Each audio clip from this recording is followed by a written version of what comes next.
Ladies and gentlemen, the Premier League is back, and with that, it means a new round of Premier League predictions for the 24-25 season. And today, I'm going to be going through my predictions and what I think is going to happen this year. I did it last year. I also did a reaction video to my predictions, but now, it's a new year, it's a new season, and a new fresh round of predictions for me to eventually embarrass myself with when nothing goes to plan come 10 months time. So let's not waste any time. Let's get into it. But before this, I just want to say, make sure you subscribe to the channel if you haven't already. And I have my own FPL league now for the channel. So I will leave a link down in the description below. Or if you just want to put the code in, I will put it right somewhere there. So yeah, make sure you join that up. And we'll be doing Fantasy Premier League content throughout the season. But apart from that, enjoy these predictions.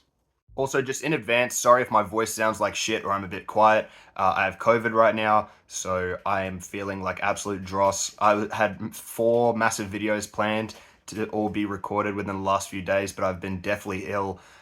So I'm recording this today. It is 2 days before the season starts. So I'm going to try and rush this out as soon as possible. But yeah, just keep in mind that I'm doing these predictions with the transfer window still going on and everything like that. So it's definitely going to be interesting, and a lot of these will be really wrong considering that teams still have to make transfers, but we're going to do our best anyway. Starting out in 20th place, I'm going to have Southampton. Now, the Saints had a really good championship season last year, and they finally returned to the Premier League. However, there's a lot of concerns around this season, especially from me towards the Saints, about their defensive solidarity. Now, they had a very poor defensive season last year in the championship, and it's not going to be getting any easier with Gavin Bazunu, their first choice goalkeeper, being out with an injury most likely until the new year. They did manage to secure Taylor Harwood-Bellis on a permanent deal from Man City for £20 million, and Sugawara, who they signed from AZ in the Eredivisie, looks to be a very good pickup for them. In terms of other solid pickups, the likes of Adam Lallana and Ben Brereton Diaz are very good options for them going into the Premier League season. Hopefully they can get a lot more out of Ben Brereton Diaz than he was able to provide at Sheffield United. But the squad just overall lacks a bit of strength, in my opinion. And looking at what is a very strong Premier League mid-table and low to mid-table this season, I do think Southampton will struggle to get points, especially early on and over the course of the season. Best of luck to them. I'm a Southampton enjoyer. They looked really good in the championship last season. Like I said, not very good defensively, but always exciting to watch. And hopefully for them, it's going to be a good year and they can outdo pretty much everyone's expectations of them. I've seen pretty much everyone putting them in 20th place, and I really do hope for their sake that they can exceed those expectations. But for me, I'm going to keep them 20th. Best of luck to Southampton. Now, in 19th spot, I'm going to have Leicester City. Now, Leicester were easily the best of the championship sides last year. They played phenomenal football. They had a great, exciting squad. They played a beautiful brand of attacking football under manager Enzo Maresca. However, they have lost so many players, including their manager Enzo Maresca, and replaced him with a man that I'm not too much of a fan of, Steve Cooper. I just think it's going to be a very tough season for them. Now, obviously, they do have a really good squad, but they've lost other key players like Kieran Dewsbury-Hall. I think that's going to be a massive loss for them, and to be honest, they do really lack that firepower in the front line. Obviously, Fatawu, a very good right winger for them that they signed permanently from Sporting. Mavididi, I'm very excited to see in the Premier League, but I'm concerned about their striker depth. Now, they do have Jamie Vardy, who is always the hero for Leicester City, but apart from that, it's Patson Daka. Now, I'm not a big fan of Daka personally. I think he's inconsistent. I think he doesn't perform when needed to. I think Leicester is seriously a good striker away from maybe even challenging for safety here. But with Steve Cooper and all the problems that he had at Nottingham Forest with the squad that he had, I'm really thinking that Leicester are going to go down here. They do have some key players still. Hermansen looks very good in goal for them. Some strong defenders. Harry Winks in the midfield looked great last season. But a lot of loan signings, a lot of losses for them just makes me think that they're not going to have the best of seasons. Obviously, a few signings could completely change everything for Leicester. They have a very good squad, and I wouldn't be surprised if they do stay up, but it just doesn't seem likely, especially with the possible points deduction that they're going to be facing. I'm going to have them going down 19th. 18th is going to be Nottingham Forest. Nottingham Forest have escaped relegation by the skin of their teeth for about 2 or 3 seasons now. And this season, I think it is finally going to come back to bite them. All the signings and stuff that they've made, the points deduction last year, I think all of this is just going to be too much for them to handle this season. Look, it's a very tough one. Nuno Espirito Santo is a very good manager. Morgan Gibbs-White had a brilliant season last year.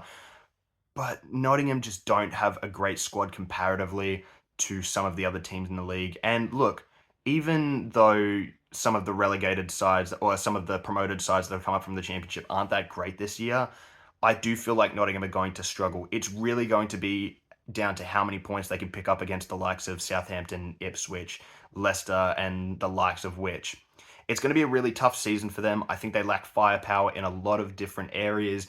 The squad is inconsistent. They've made seemingly endless signings with no clear plan to how they actually fit into a system or into any sort of structure. And I think that it's going to be their downfall this season. I'm predicting them to go down in 18th.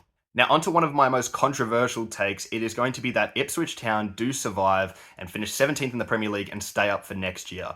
Now, I know I sound like an absolute idiot for predicting this, but hear me out. They've done some very smart business so far. Liam Delap is a good signing for them at striker. Maybe overpaid for him a tad, but still a good striker nonetheless. Ben Johnson, a brilliant pickup. Leif Davis, I'm so excited to see in the Premier League this year.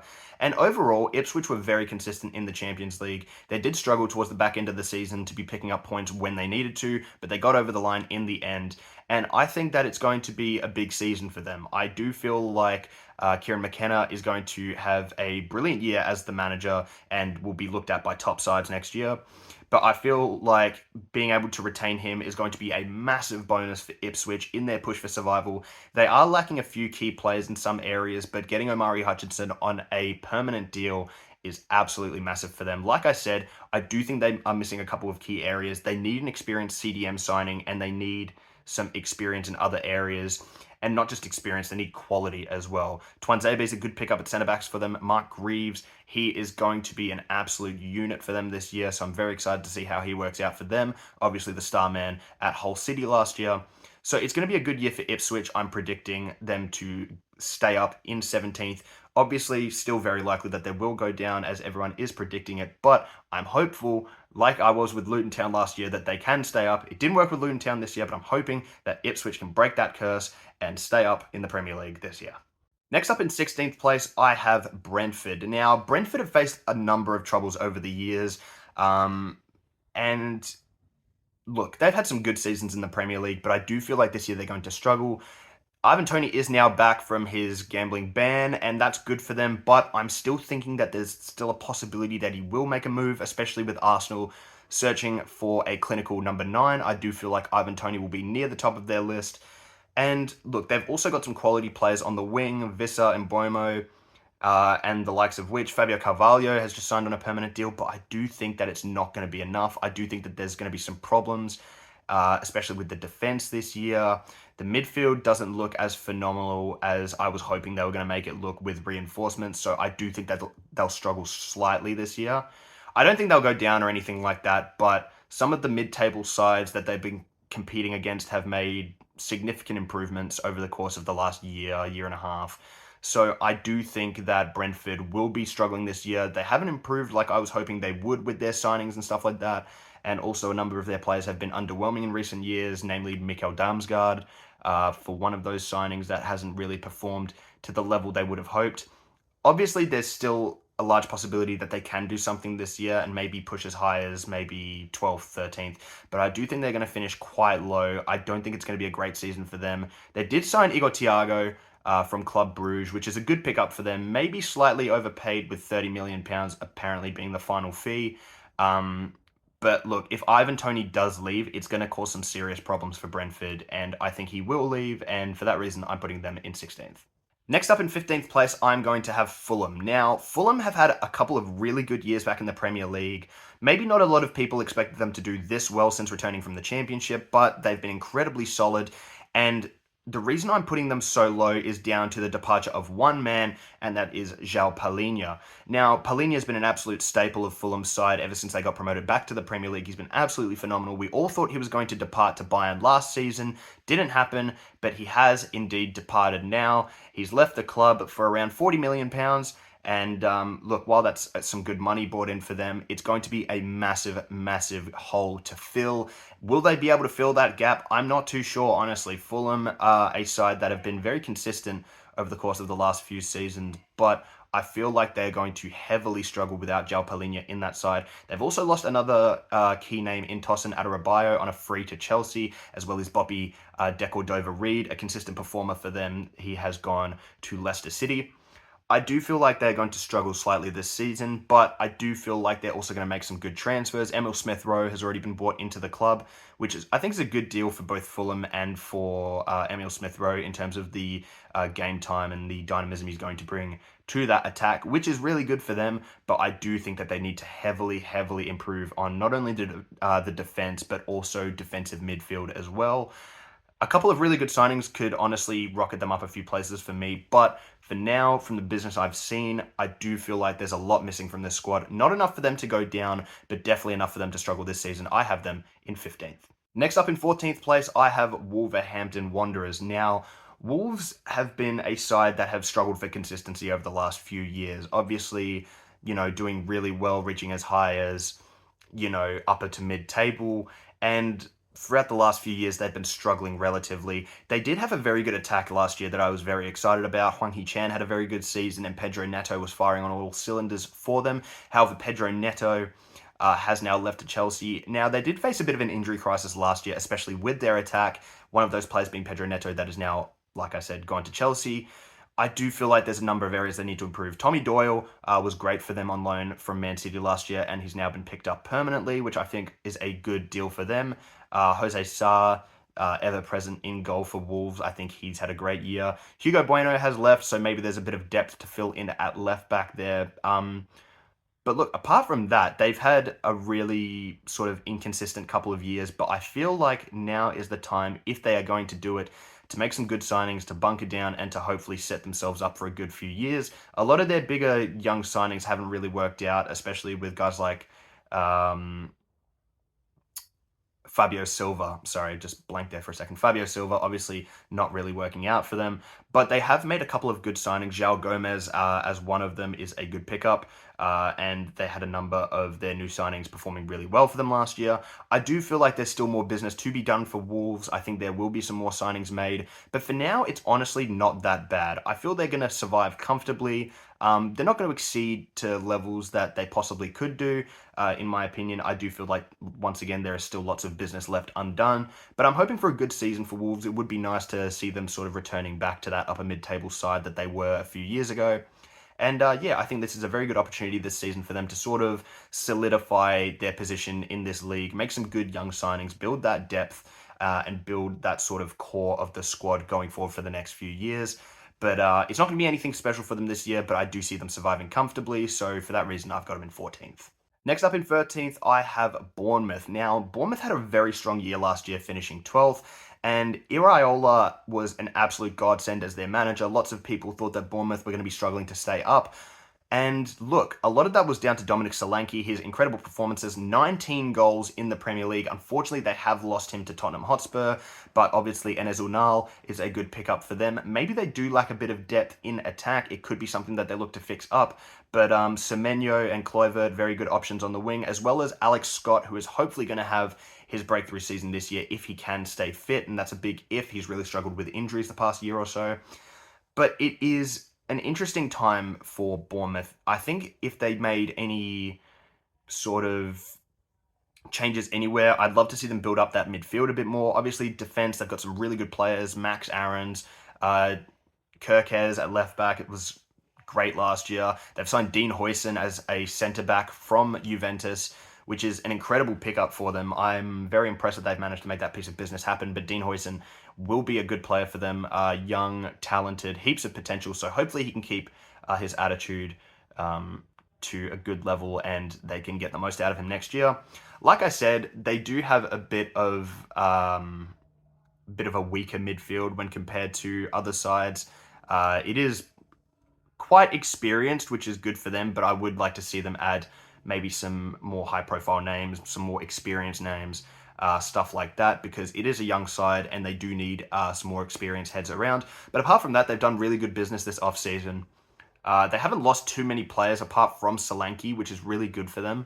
Solanke is going to be a big hole to have to fill. Hopefully for them, Enes Unal can do well. I'm personally a fan of his. I think he's quite a good striker. So hopefully for his sake and for Bournemouth's sake, he can start firing from the start of the year. But it's going to be quite difficult for them to sort of achieve what they did last year with the squad that they have. Not too many improvements being made. If anything, some people may look at it and say that the squad is worse than it was last year, but I trust Iraola as a manager. I'm a big fan of his and what he's building over there at Bournemouth. So I'm going to have them comfortably surviving here, mid-table, 13th. Now it's on to 12th place, and I'm going to have Everton. Now, initially I had Everton put a lot lower on this list, but I'm a big fan of some of the business that they have been doing this off-season. Ndiaye is a great pickup for them, as well as the likes of O'Brien at the back. It's absolutely brilliant business that they've been able to do so far, and Lundstrom as well is a great pickup for them at right wing. It's going to be absolutely fantastic to see what he can do in an Everton shirt, and if anything, I'm a fan of Sean Dyche and his ability to get the most out of his squads when they're backed against the wall. They played really well last season, Everton, especially towards the end of the year with the points deduction last year. Obviously, there was the whole concern about them possibly going down, but now that that's overseen, and hopefully for them there won't be any more point deductions, I do see them having the ability to kick on this year and really push for a finish around 10th to 12th, and I think they're going to be able to do it and finish 12th, or at least, comfortably lower to upper mid-table. It's a good squad this year. They've made some improvements. Sean Dyche managed to get the most out of his squad last year. Players like Doucouré, Idrissa Gana Gueye, they were, phenomenal last year. Also, guys like Jared Branthwaite and Mikalenko breaking through as well. That was very good to see for them. The one concern I do have for Everton is at striker with Dominic Calvert-Lewin. Obviously very injury prone and inconsistent. It will be interesting to see if he does stick around at Everton. Now, I don't think he'll be transferred out purely because I don't think any, smart club would go in for him at the moment. He's been really bad in terms of form in the last year or so. And like I said, his injuries as well do not make for positive reading. But I'll be interested to see if Everton do sign another striker. Beto, I don't expect to stick around. He was rather underwhelming towards the back end of last year.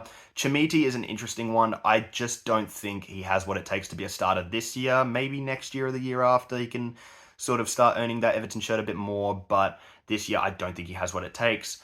So it will be interesting to see what Everton do intend to do with their transfer business at striker. But apart from that, it's a really good squad. Great depth on the wings. Dwight McNeil, Jack Harrison, just a couple of names that are going to be absolutely crucial for Everton this year.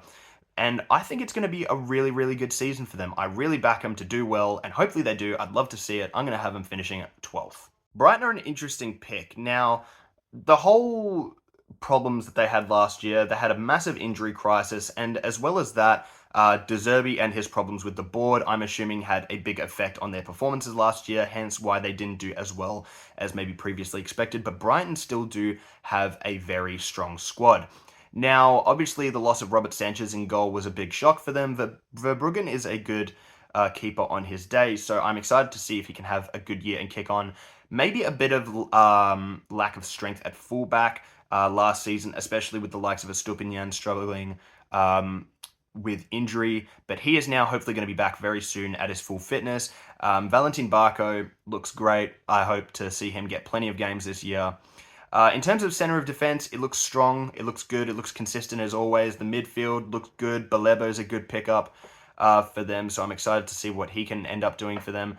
And look, it's a typical Brighton transfer window, picking up these young signings, and of course, the biggest change is with the managerial position. Now, obviously, Roberto De Zerbi is going to be a big miss for them. He went out to Marseille, but Hurzeler is going to be an interesting pick. It's a big gamble by their board going for someone really young, but I am a fan of the football that he plays, and Brighton have done well to find a young manager who really suits the style of the players that they already had in place, which is good. They're going to need to see a lot more from their players like Adingra and Mitoma this season, as well as, a key number 9. Evan Ferguson and João Pedro really need to perform this year, otherwise they're going to struggle. Evan Ferguson has a lot of potential, but was inconsistent at large portions of the season last year. And obviously Pascal Gross, a big loss for them, which is unfortunate. Also losing Adam Lallana. So a lot of experience now has left that Brighton squad. So I do think they need to make more experience pickups. I do think they have a good system going, especially with Herzler already sort of fitting that style of play. So it shouldn't be too much of a transition, but I am once again hoping that they can bring in some more experienced names to help weather the storm that they're going to face this year. I do think they're going to have a good season. I've seen a lot of people saying that they'll struggle this year. I personally don't think they will. They'll finish comfortably mid to upper mid table. Um, but in terms of that, I think it's going to be a good year for them. They do need to hope that there is no more injury crises like there was last year, and they do need to make sure that the signings that they do make not only fit their system, but also bring significant experience and improvement to the actual squad itself. But I am predicting them to have a good year. So yeah, that's why I have them finishing in 11th place. 10th place, I have Crystal Palace. Now, Crystal Palace is a really interesting one. Under Oliver Glasner last season, they were absolutely phenomenal. And ever since he took over, it seemed like something special was going down at Selhurst Park. Now, for as good as they were last season, I do feel like that sort of honeymoon period will sort of waver a bit towards the start of this year, especially since it does look like they may be losing Joachim Anderson, who has been an ever-present force for them at the back. Fulham are interested in him, apparently, so it'll be interesting to see what happens there. But Oliver Glasner is a brilliant manager, an amazing tactician, and it really, really seems like he was getting the best out of his players last year, especially their attack. Eze, Elise, and Mateta all had brilliant seasons. Mateta, after Glasner arrived, scoring 14 goals, which is absolutely amazing. It'll be interesting to see if he can perform to that level consistently throughout the year. Eberechi Eze still at the club. Michael Elise has left to Bayern, and it'll be interesting to see if a bigger club does come through for Eze. If he does leave, I think that's going to be a big, big problem for Crystal Palace. Obviously, you don't want to lose a key man like Eze, especially only 2 weeks before the transfer window closes. So it will be interesting to see what business they can do. But a massive pickup for them, in my opinion, is Daichi Kamada. I think he's going to be a brilliant, brilliant player for them this season. Had a really good spell at Frankfurt, winning the Europa League as well. So it's experience, and not only is it experience, it's quality experience that improves their starting 11. Munoz had a really good season last year at right back, and they'll be hoping for Tyreek Mitchell to hit the ground running this season as well. And as well as that, Adam Wharton is going to have a massive year, or at least Crystal Palace fans will be hoping he has a massive year. I do expect a big club to come in for him next season, but if he does end up staying at Crystal Palace this year, they're going to be hoping for a big year from him. Not only for the fact that they'll want to sell him on for a lot of money, but also the fact that I really do think Crystal Palace can push for European football, surprisingly. Look, they've been building this foundation of a really good squad for a long, long time now. Ever since they were under Hodgson, they've been building a really strong foundation. And I do think that maybe now is the time for them to seriously push on here. They are going to be losing quite a few key players after this season to big clubs. I can already see it. The likes of Joachim Anderson, if he doesn't leave this transfer window, will be gone by next transfer window. Adam Wharton and Eberechi Eze will both be gone, and I won't be surprised if we also do see Jean-Philippe Mateta also look to be taken by a bigger club. But it's going to be a good season for them. I'm really hoping they can push for European football because I do love watching Crystal Palace under Glasner. It's going to be very interesting. I have them finishing in 10th. Now, this is easily one of my most controversial picks yet, but in 9th place, I have Manchester United. Now, we got the news this morning that they've completed the double signing of Mazraoui and De Ligt, and, you know, I was really, really close to changing my prediction to put them up a few places, but you know what? I'm not going to do that. I'm not going to do that because I do still think that United are going to struggle this year. Look, Ten Hag is not the best of tacticians, if we're being completely honest. When we compare him to the other managers in the top six, I do consider him to be the worst in terms of tactical strength out of all of them. Look, he's a great motivator, and the credit to the board, they're giving him the funds and the ability to be able to build the squad he wants. But my main problem is the squad he wants is quite literally just his Ajax side from the season when they got to the semi-finals. And look, that's great. Reuniting with a bunch of guys that you know have ability, you know have talent, you know how to coach them, you know where they're best and what they do and what they can achieve. It's great. I like it. But I really do think that it lacks ambition. And you can say, well, how does the signing of Delict and Lenny Yoro and Mazraoui and Xerxes, how does that lack ambition? I really think that the board is lacking with outside of the box thinking. And I think that that will be their downfall this year. Obviously, there are a couple of injuries that they're still dealing with. Lenny Yoro out for the next 3 months after he got injured in a preseason friendly. Rasmus Højlund will be injured for the next few weeks, but he should be back by the time September starts. But apart from that, it really doesn't look that great over at Old Trafford. And look, they have a strong squad. I'm not going to deny it. They have a very strong squad, but I am worried about how the squad's actually going to be able to gel together, whether Ten Hag is going to be able to make the tactical changes that are needed to rocket them back up into those Champions League places after finishing 8th last year as well. And I do feel like that could sort of help them out a bit, not having that European schedule to have to worry about. But on the other hand, it doesn't look great, if I'm being completely honest. There's still a lot of aging members of that squad. There's still a lot of injury-prone players in that squad. And while I may just be chatting out my ass about this whole thing, I do like the transfer business that they have made. But for some reason, I can't see them finishing, any higher than maybe 7th. And with the business that some of the other clubs have done this year, especially, the upper to mid-table clubs, I feel like United are going to suffer. And for that reason, I'm going to have them in 9th.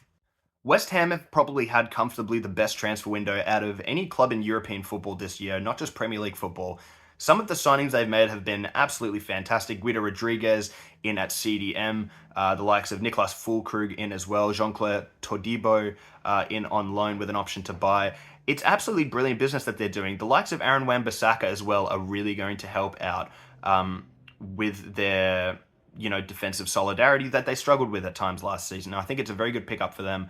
Look, if anything, West Ham have had a clear plan with their signings. They're not just signing willy-nilly. They're signing players that suit the system that they're going for. And Julian Lopetegui is a great manager. And the fact that the board is backing him with all of these signings is really going to prove helpful. I do feel like they're going to have a really good year this year. Jared Bowen scored 16 goals in the Prem last year. Absolutely phenomenal. The likes of Niklas Füllkrug, I'm 100% expecting to be effective for them. A clinical finisher is what this side has truly missed. So I really do think that that is going to be a major pickup for them. Guido Rodriguez, once again, an experienced name in the midfield, is going to be great for them. Jean-Claude Todibo is going to be a fantastic pickup at centre-back for them to replace the outgoing Kurt Zouma and Ogbonna. So it's going to be a very good year for them. Obviously, you can say that maybe they do lack a bit of, depth in defense or stuff like that, but I still think it's going to be a very strong year for West Ham. Kudus is hopefully going to have yet another breakout year. He really broke out last year, but if he can have another really strong season, then it's going to be absolutely massive for West Ham. Apart from that, I don't really have much to say on them. They've got a great squad, they've done some great business, and I'm expecting them to have a really good season, so I'm going to have them finishing in 8th. Now, in 7th place, I'm going to have Chelsea, and you may be thinking, Alex, you just put Man United, who have signed De Ligt, Mazraoui, Xerxes, and Lenny Yoro in 9th. Yet you're putting Chelsea, who have a new manager, pretty much a new batch of players, no experience in their squad, and have just sacked Mauricio Pochettino in 7th. Yes.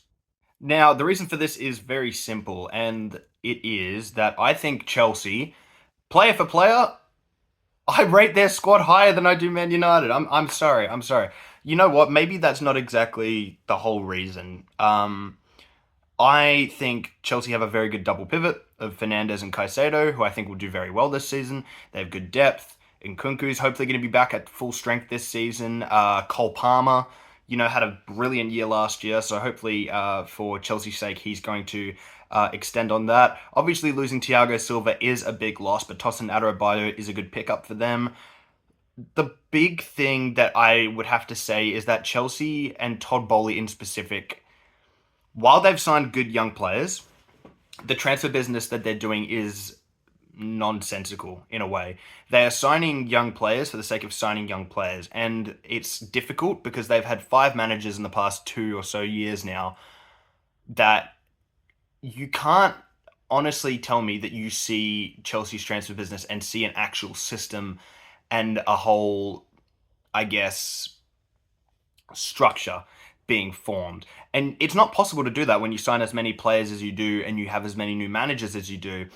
But for what it's worth, it does seem like they are backing Maresca relatively with signings, allowing him to go after guys like Kieran Dewsbury Hall, who is now with him at Chelsea, and I think will play a big role this season, which is nice to see on behalf of Dewsbury Hall and for Chelsea as well. But look, I think Chelsea are going to have a mixed season this season. Obviously, with all the money that they've spent and all the players that they've signed and everything, they'd especially be wanting to challenge for Champions League football. It's not going to happen. Let's be completely honest. I don't think it will happen. I think they'll struggle at points this season with consistency and with being able to shill out their best side and stuff like that.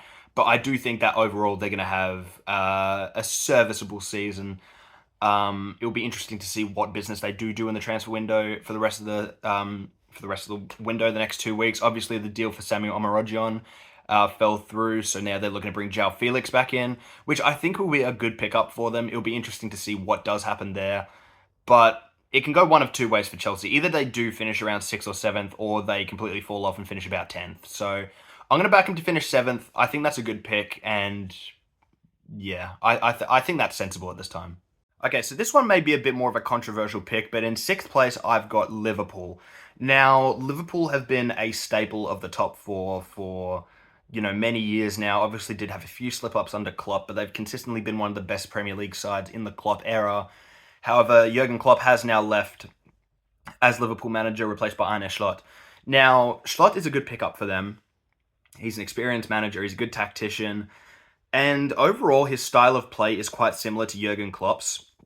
However, I do think that there will be a few problems for Liverpool this season in terms of the playing group, that core playing group that's been here for ages under Klopp, adjusting to a new manager. Guys like Van Dijk and Salah and Robertson, they're all a year older now, and Robertson having problems with injuries last season, as well as a number of other key players having problems with injuries. It's going to possibly be a big struggle for Liverpool this season.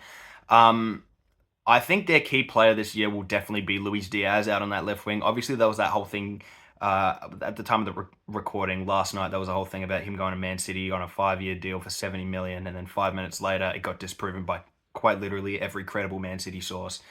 But I do feel like Liverpool are going to have a mixed season. They've got some good players coming through, but they're going to struggle, especially if they can't bring in a new CDM. They had the deal for Zubimendi fall through, which I think sucks for them. And we've been blessed with plenty of hilarious reactions by Liverpool fans to that news. But in terms of their finish this season, I am predicting 6th. I think they're going to struggle at points, especially at the start with the new manager coming in, the new system and everything like that. And obviously it's a big jump going from the Eredivisie to the Premier League, as we've seen with Ten Hag. So I think 6th is a sensible spot for them. Plenty of business to still be done, but with a few injuries that I'm probably expecting, given that the squad is relatively old in some areas, I think that there could be a few problems for Liverpool this season.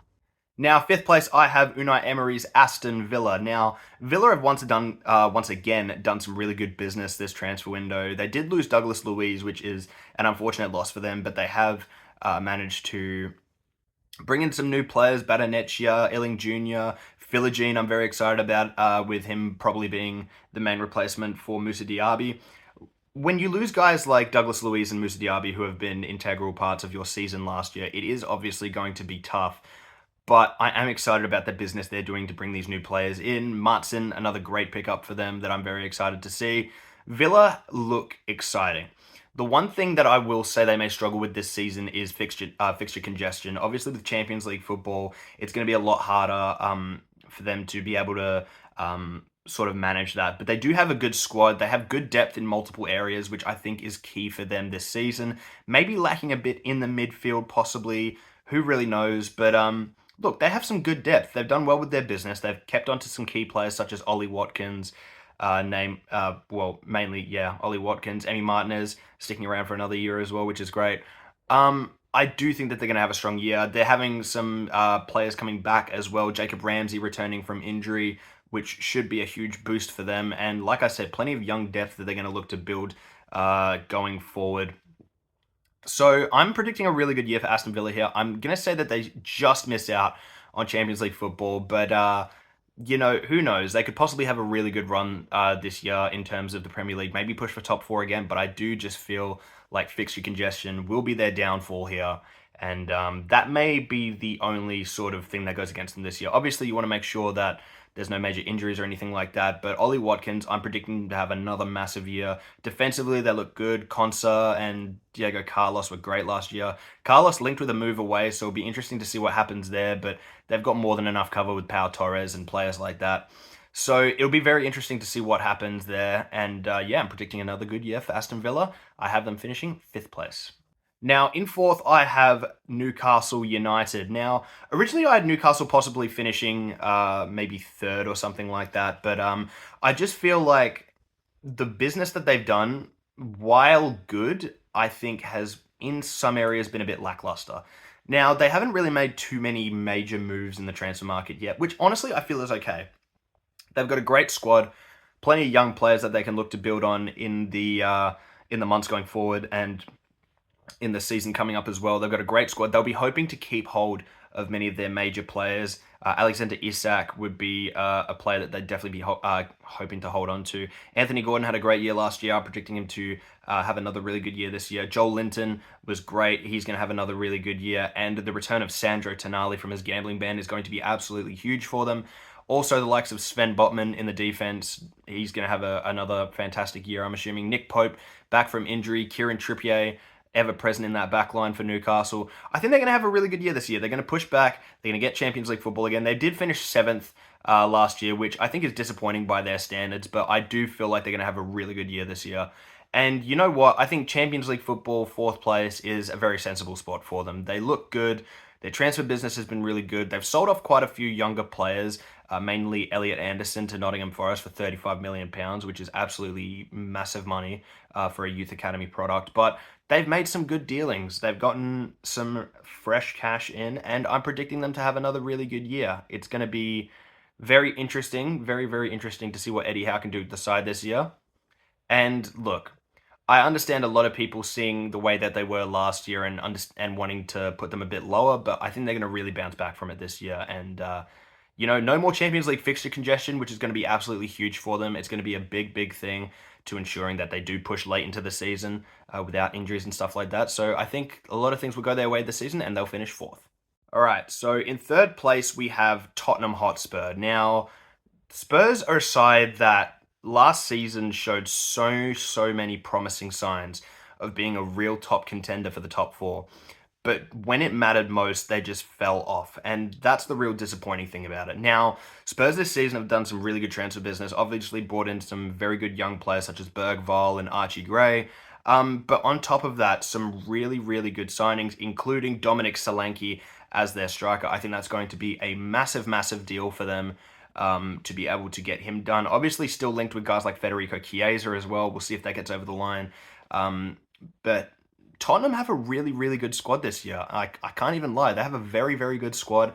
The introduction of Solanke into that side as well is just going to make it so much better. They're going to be hoping that most of their front line can have a relatively injury-free season. Son, Madison, and Kulusevski all going to be integral to the squad. Pepe Sarr looked great last year, so he'll be hoping to push on from his performances last year. Yves Bissouma is going to be hoping to stay relatively injury-free. And in terms of the defense as well, lots of young, good options.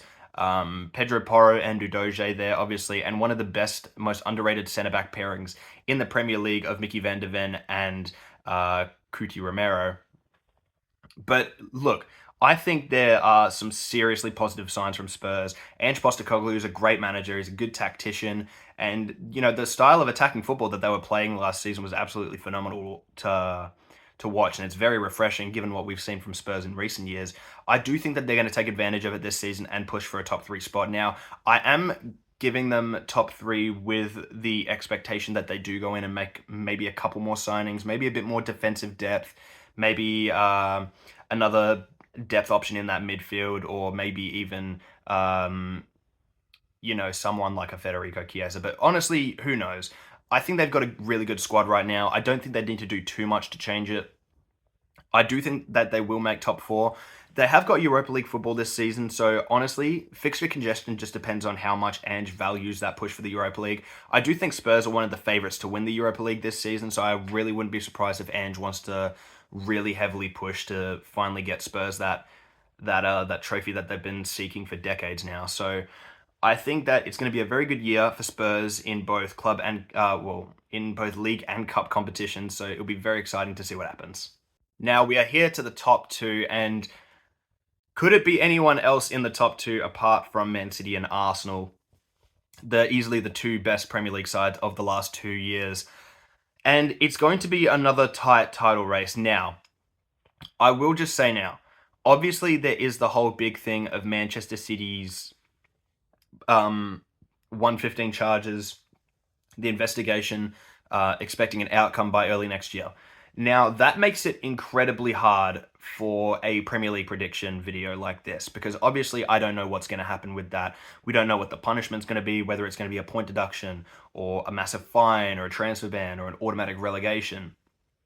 So honestly, that whole thing throws a real spanner into the works. Now, for the sake of me actually being able to make a predictions video without having to predict stuff like that could just be horribly wrong, I'm just going to do this prediction video as if what I'm expecting for the finish without the hindsight of a Man City, point deduction or whatever.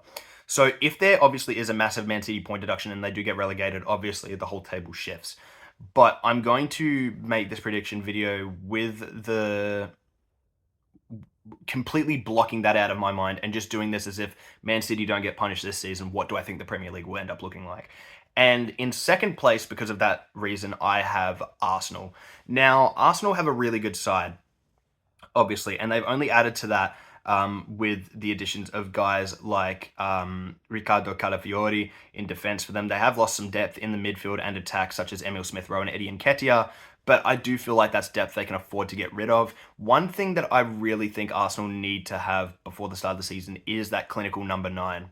My pick for them would personally be Ivan Toney. I think he suits the physical profile that they're looking for and the, clinical finisher that they're looking for, but they really do need that. And if anything, I've seen a lot of people put Arsenal as low as 4th because of the lack of that clinical finisher, and I'm really sorry, but the likes of Gabriel Jesus and Kai Havertz are just really not the kind of guys that you absolutely are going to be able to rely on to score you the goals that you need.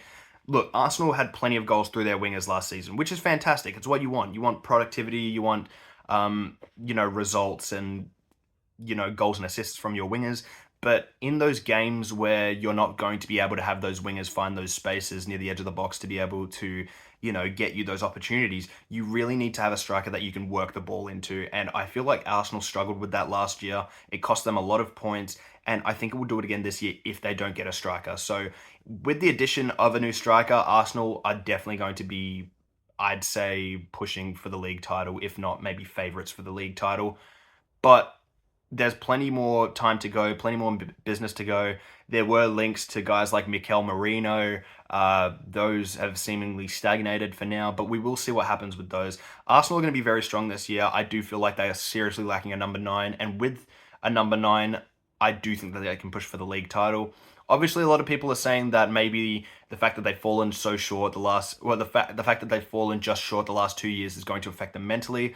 I don't think that will happen personally. I understand the thought behind it, but I think it's a bit of a sort of a silly bit of reasoning as to why they'll drop off. If they do drop off, it'll be because of injuries and the lack of a clinical number 9. So we'll have to see what happens there.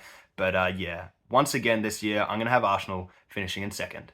And in first place, once again, I'm going for Man City to 5-peat the league and win it once again. Now, obviously, like I said earlier, this is, without the introduction of stuff like a point deduction and stuff like that because of the 115 charges. So, look, in all honesty, I'm not expecting City to win the league because I'm expecting there to be a big point deduction. Maybe not enough to relegate us, but maybe enough to, take us out of the top 4 or something like that. So it'll really be interesting to see what does happen there.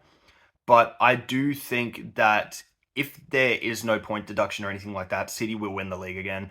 I'm relatively comfortable in saying that.